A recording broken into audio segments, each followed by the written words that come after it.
So this is our lovely assistant Andre.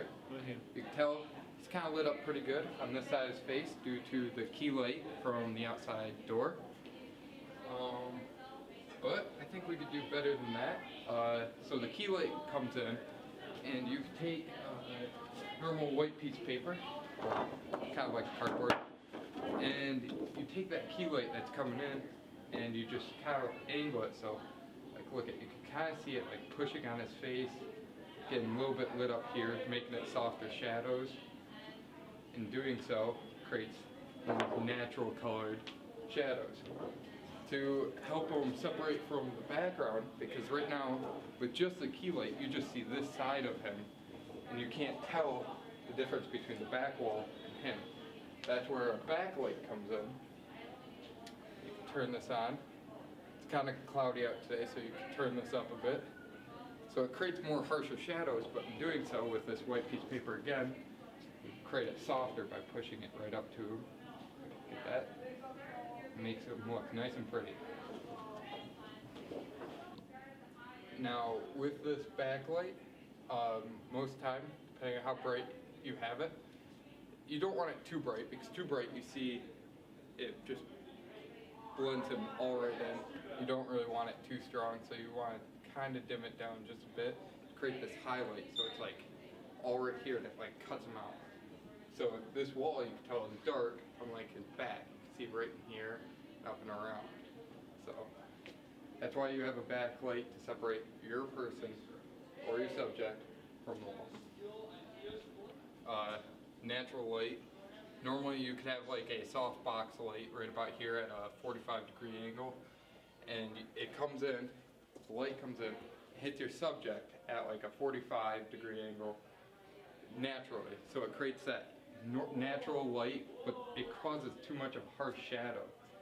Now, windows are good, but you could definitely make it better.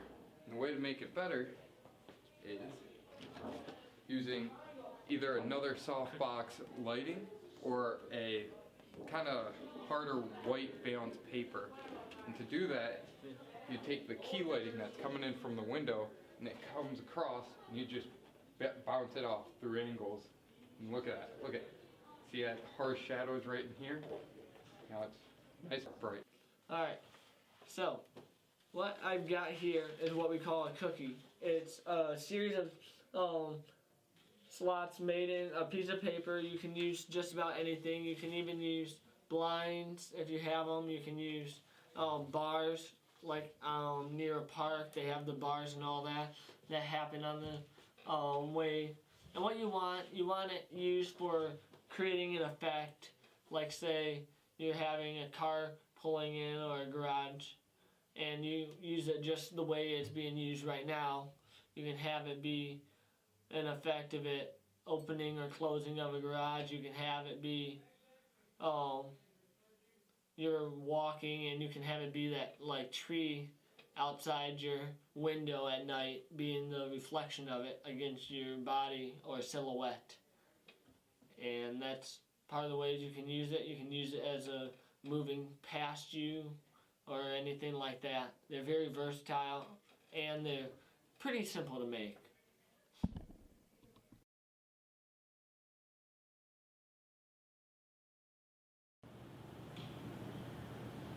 Today we are going to be interviewing a fellow PW Pirate baseball player. His name is Austin Lewis, and he is going to give us some information on their team and what they hope to have for this year and possibly years to come.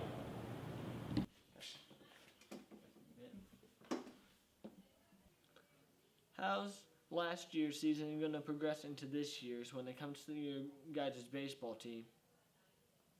Last year's season was very successful. We made it all the way to districts, won that, and then went to regionals and lost barely. But this year, it's definitely going to be about the same challenges, bringing up a lot of new guys, but still have some of the old returning seniors, and I really think that we could really make it far. All right. So, is there any new changes that you guys are making as well to your lineup at all? According to the lineup, probably gonna make a few changes. I told you last year, we made it to regionals but didn't finish. This year we are definitely gonna change a few things, especially with the previous seniors being gone.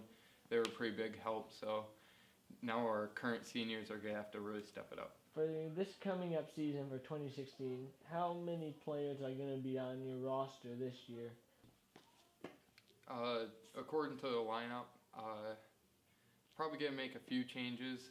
I told you last year, we made it to regionals but didn't finish. This year we are definitely gonna change a few things, especially with the previous seniors being gone. They were a pretty big help, so now our current seniors are gonna have to really step it up. So, for this coming up season for 2016, how many players are going to be on your roster this year? I'm not quite sure on how many. We're still struggling to get a lot of freshmen, and that would help even up the numbers between JV and varsity this season. But I think it would be pretty close to what we had last year if we get the right amount of guys. All right. Good.